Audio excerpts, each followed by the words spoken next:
What's the status of Dembona at this point? Oh, he looks good. He's clear to play full go practice anyway. I mean, yeah, he plays every day. As far as when will I put him in the game, we'll see. Got it. We need him this year, so but he plays every day, the whole practice. Do you expect everybody to play in this exhibition game coming up? I hope everybody will play. Okay. I do not expect everybody to play. Okay. Yeah. I saw two guys in white doctor's coats coming in the door the other day, and I said, that doesn't look good. Well, those guys stop by all the time. They could have been here to see me. We can't guard anybody right now, so I need. It really it's tough for me. I break down mentally, physically when my team gives up easy baskets. So, Coach, when you have a new team like this, I've talked to other coaches who played similar amount of games that you're going to play, and they're kind of telling me that like 10 games is a good assessment of to see where your team at. Do you have a amount of games as a metric for you? Yeah. What is it? 1. What can you tell after one game? How bad we are and how much better job I need to do quickly. Yeah, I'm different in all that type of stuff because I think, okay, well, we'll just be better in 10 games. It's like I tell a Dembona, okay, you want to come back to school because you're smart and you're smart enough to know it's more lucrative to be a first-round pick and get guaranteed $18 million like Jaime Jaquez than be a second-round pick. Okay, just because you came back to school doesn't mean you'll be a better player. So just because we play 10 games does not mean we'll be a better defensive team. So we're only going to get better if we get better, right? So it could take you one game, two. You got to try to get better immediately. Now, I think what they're alluding to is if with all that being said, it might take you 10 games, but I don't think about numbers and stuff like that. If I did that, I'd have got fired a long time ago. So if you see something the first game, you plan on correcting it? Hell yes. In fact, I'm going to see something in 20 minutes, and I'm going to correct it. It's the only way you get better. But what I think what they're trying to tell you is with that, all that, it still could take 10 games, I think is what they're alluding to. Yeah, but I guess they were alluding to the fact of just you want no matter how much I correct. sample size to I don't want a sample size. I want wins. Okay. But it could take 20 games. But you got, to me, you got to work day by day. I live like John Rambo, man, day by day. Are you patient enough for this to take 20 games this season? You never accept mistakes in coaching. You realize they're possible. That you realize, with freshmen, there are going to be more of them. But you can't accept them. So you got to keep pounding nails. It's the only way you build a house. You got to keep pounding nails. Bob Huggins taught me that a long time ago. You got to keep pounding nails every day. It's the only way you're going to build it.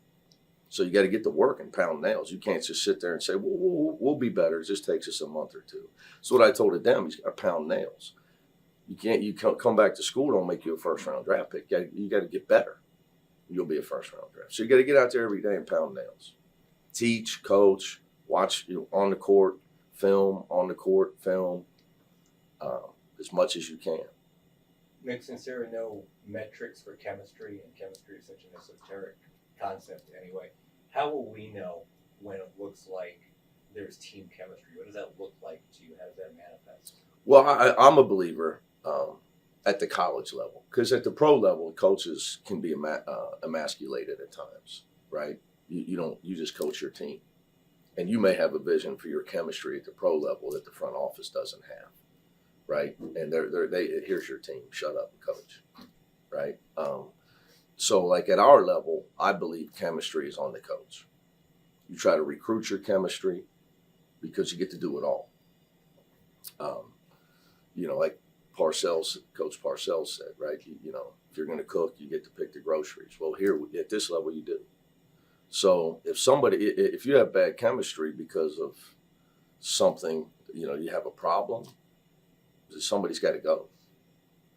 It's not like, in the pros, Ty Lue's got to call Lawrence Frank to get somebody out. Here I got to talk to myself.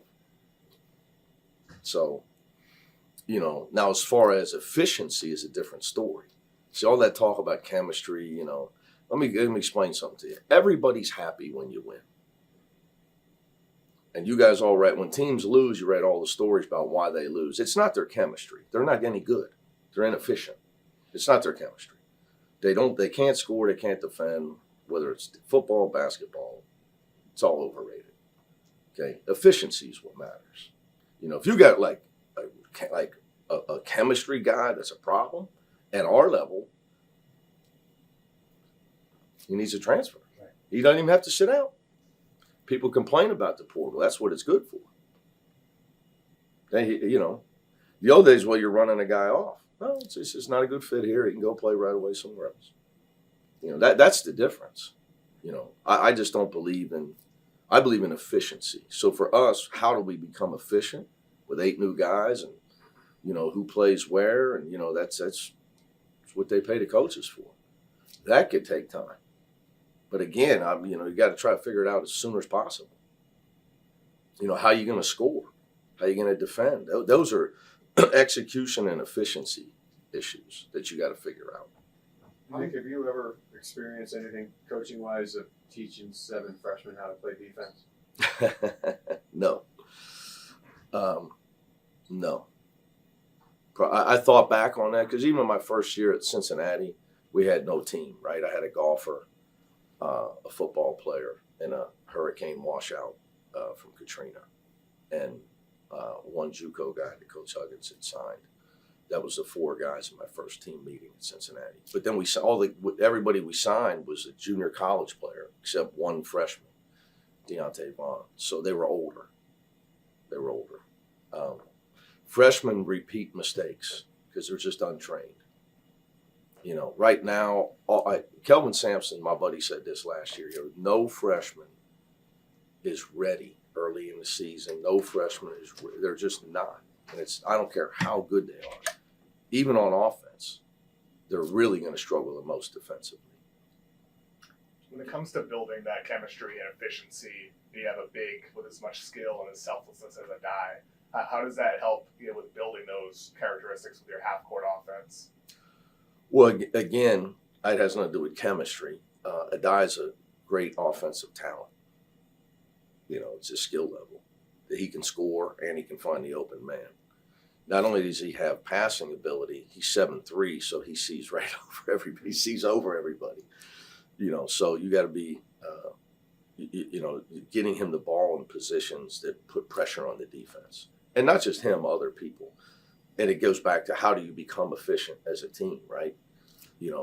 Obviously for us, getting Jaime the ball in certain areas, getting Tiger in certain pick and roll situations. For this team, getting Adem the ball in certain places.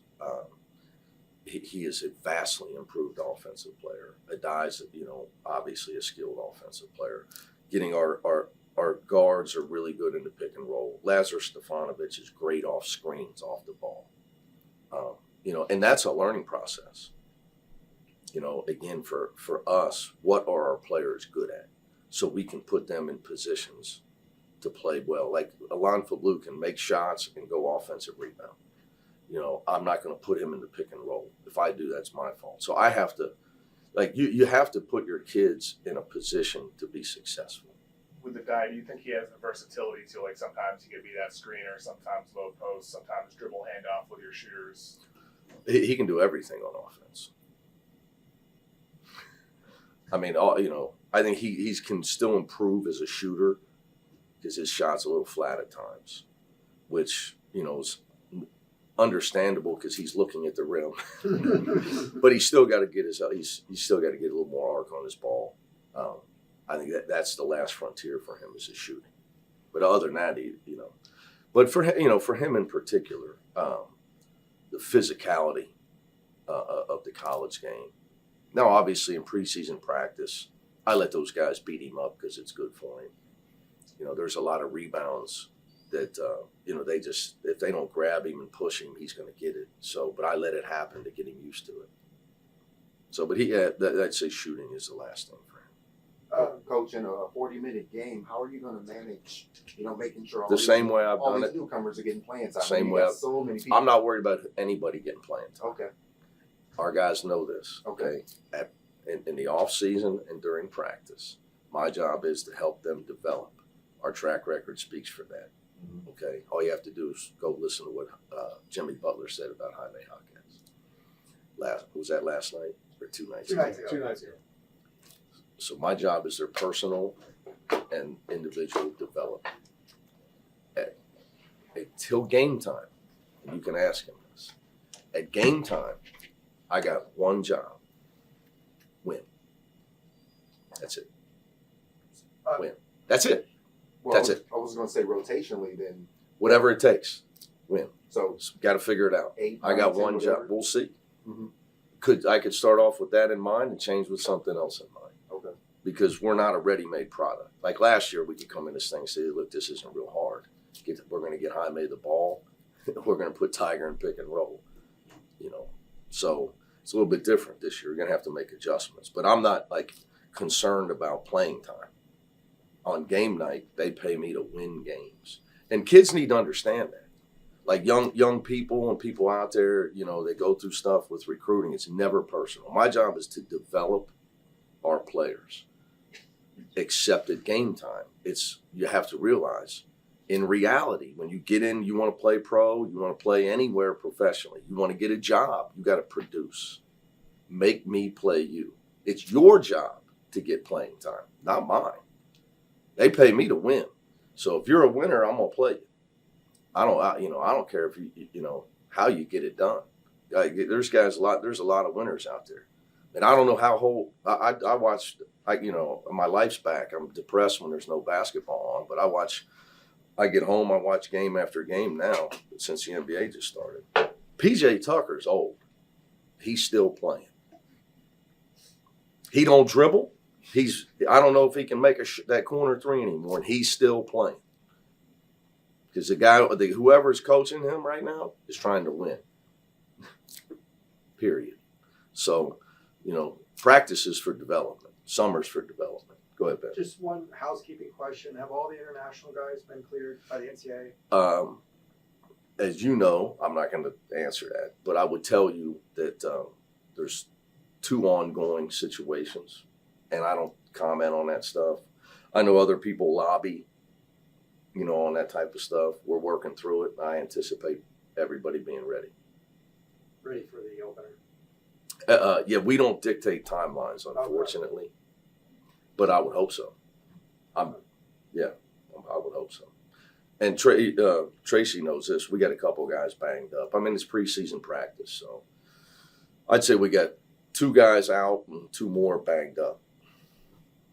So it's just part of trying to teach them how to play defense, teach them how to play hard. Everybody gets banged up this time of year. So, but we got to be careful with it over the next week or so. Are they a little bit in, would you say some of the newcomers are a little bit in shock just learning how to play tough physically, mentally, now that they're a few weeks into practice? Probably. What happens, Trace, is everybody tells these guys how good they are. And they think they're in AAA, about to hit the big leagues. And what they realize is they came from high school ball, and now they're trying to play college ball, and where other people have told them they're a step away from the NBA. And they get here and they're like, "What the hell? I thought I didn't got people telling me I'm a pro." I mean, it's just a different era.